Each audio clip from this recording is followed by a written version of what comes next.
সবাইকে নমস্কার।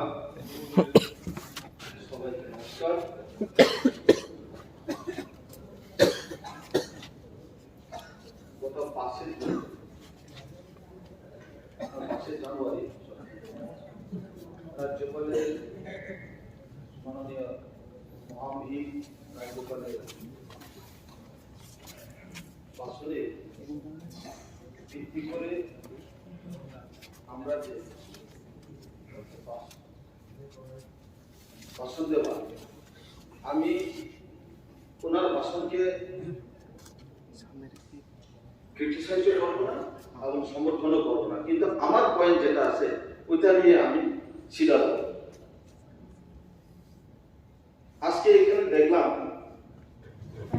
বিভিন্ন ভাবে স্লোগান এই হাউসের মধ্যে বা ষড়যন্ত্রের কথা বা অনেকটা উল্লেখ হয়েছে। আমি সিধা যাব এই ভাষণের মধ্যে এডিসিকে গুরুত্ব দিয়ে আমাদের ত্রিপ্রাসাদে জনজাতিদের বা আমরা ত্রিপ্রাসাদ যারা আছি আমাদের জন্য যে গুরুত্ব দিয়ে দেখা, সেটা আমি এখানে দেখছি না। এখানে আমি করব বিধানসভা থেকে আসছি, তাই বিশেষ করে আমি করবকের ব্যাপারটা নিয়ে আমি উল্লেখ করব। আমার 3টা বিষয়তে বিদ্যুৎ সরবরাহের অভাব, পানীয় জলের অভাব, সমস্ত জায়গাতে অভাব, কিন্তু তারপরে বিশেষ করে 3টা বিষয়তে যে অভাব, সেটাকে নিয়ে নেটওয়ার্ক কানেকশনের যে অভাব, এখনো আজকের দিনেও দাঁড়িয়ে আমি দাবি করতে হয় তীর্থস্থান যেটা তীর্থমুখ বলে দম্বর তীর্থ, যেটা আগামী দিনে 14-15 তারিখে এখানে বিরাট একটা লক্ষ লক্ষ মানুষের সমাগম হবে। সেই জায়গাতে এখনো নেটওয়ার্ক কানেকশন নেই। আমি বারবার 2বার আমি পবিত্র বিধানসভাতে আমি উত্থাপন করছিলাম, যে দাবি করছিলাম যে এটাতে আমাদের কাছে অত্যন্ত প্রয়োজন। আজকে লক্ষ লক্ষ মানুষ এখানে যখন সমাগম হয় পবিত্র বিধানসভায়, আমি দাঁড়িয়ে বলছি ওই জায়গাতে নেটওয়ার্ক কানেকশনের অভাবে আজকের দিনে আমি দাবি করতে হয়। তারপরেও আজকে এখানে রেশন শপ বা আপনাদের যে এখানে ব্যাংকের অভাব, এখানে রেশন শপ তাদেরকে অনলাইন দিয়ে নেওয়া হচ্ছে না এবং অনেকটা তাদেরকে পিছিয়ে দেওয়া হচ্ছে।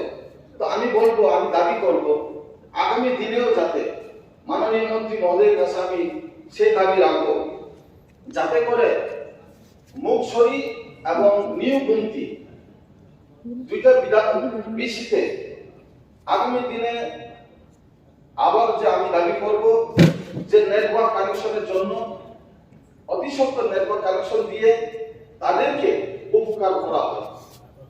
দ্বিতীয়ত হচ্ছে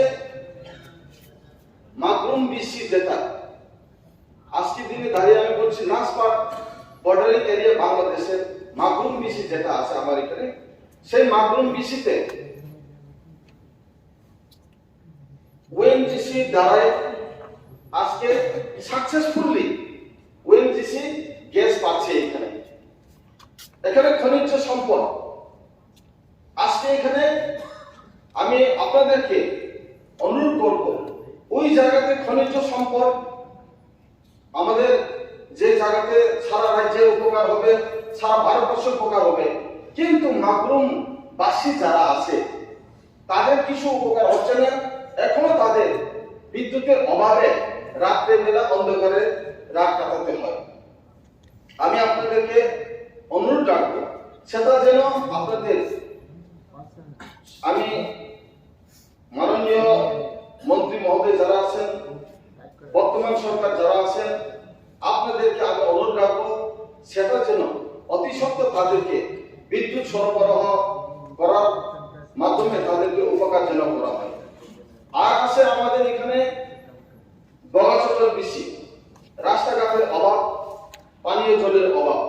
আমি বারবার DWS এর এবং PWD SD এবং এক্সিকিউটিভ সাহেবদেরকে আমি রিকোয়েস্ট রাখছিলাম যাতে করে আমরা তাদেরকে উপকার করতে পারি, রাস্তাঘাট, রোড কানেক্টিভিটি এবং আমাদের পানীয় জলের সরবরাহের মধ্য দিয়ে, কিন্তু এখনো সে অভাবে তাদের ভুগতে হচ্ছে। তা আমি বলতে হয়, যেহেতু তিপ্রাসা এরিয়া, ওই জায়গাতে আমি ওইখান থেকে যেহেতু আমি প্রতিনিধিত্ব করছি, ওই তিপ্রাসা এরিয়ার জন্য সবাইকে তিপ্রাসার জন্য বা জনজাতির জন্য কান্নাকাটি করছে। তো যাতে করে সেটা সঠিক নজরে সঠিক দৃষ্টিতে রেখে তাদেরকে যেন উপকার করা হয়, সেটা আমি আপনাদেরকে অনুরোধ রাখি। এখানে করব বিধানসভার মধ্যে আজকেও আমি বলতে হয়, সেদিনও আমি বলছিলাম বিগত অধিবেশনে, করব বিধানসভাতে কলেজের অত্যন্ত প্রয়োজন। হাজার হাজার এখানে ছাত্রের, যখন ছাত্র অন্য জায়গাতে অন্য কলেজে গিয়ে ভর্তি নিতে হয়, তাদেরকে অনেক সময় যে তোমরা তো এখান থেকে না, এখানে যারা ঢুকে আসে তাদেরকে আগে অলরেডি হয়ে গেছে, তাদের মানে অমরপুর, তোমরা অমরপুর যেহেতু পাশাপাশি কলেজ আছে, অমরপুর কলেজে তোমরা ভর্তি হোক। এখান থেকে অনেকজন বঞ্চিত হয়েছে। তা আমি রাখবো, যেহেতু ছাত্রদের জীবনের প্রশ্ন, আমাদেরকে অতি সত্বর কলেজ স্থাপন করে যাতে তাদের আমাদের ছাত্রের জীবন যাতে ব্যাঘাত না ঘটে, পড়াশোনার জন্য যাতে তাদের ডিস্টার্ব না হয়, তাদেরকে ভর্তি আগামী ভবিষ্যতে আগামী বছরে তাদেরকে ভর্তি করতে হবে কলেজের অন্যান্য কলেজে, কিন্তু তাদেরকে সেই প্রায়োরিটি পাচ্ছে না। আমি বারবার রিকোয়েস্ট করছি, অনেকটা প্রফেসরের কাছে আমি গিয়েছিলাম, কোথার প্রশ্ন আছে, তাই আমি অনুরোধ রাখবো করবকে অতি সত্তর কলেজ স্থাপন করার জন্য আপনাদের কাছে আমি অনুরোধ রাখবো। এখানে আছে এই জায়গাতে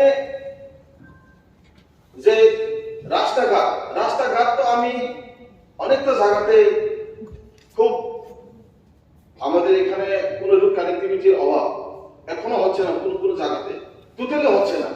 আমি অনেকটা গ্রাম ভিজিট করেছি। আমি ওই দিন আমাদের মাননীয় বিধায়ক আমাদের রঞ্জিত দাস মহোদয়, উনিও আমার সাথে আসছিলেন।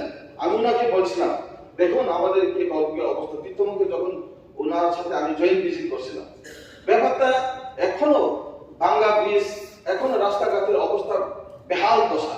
তাই আমি অনুরোধ রাখবো এখানে যাতে এইগুলি অ্যামেন্ডমেন্টে যেটা যেন এই বাসনের যেগুলি আছে এখানে যত সংযোজন করার জন্য আমি অনুরোধ রাখবো।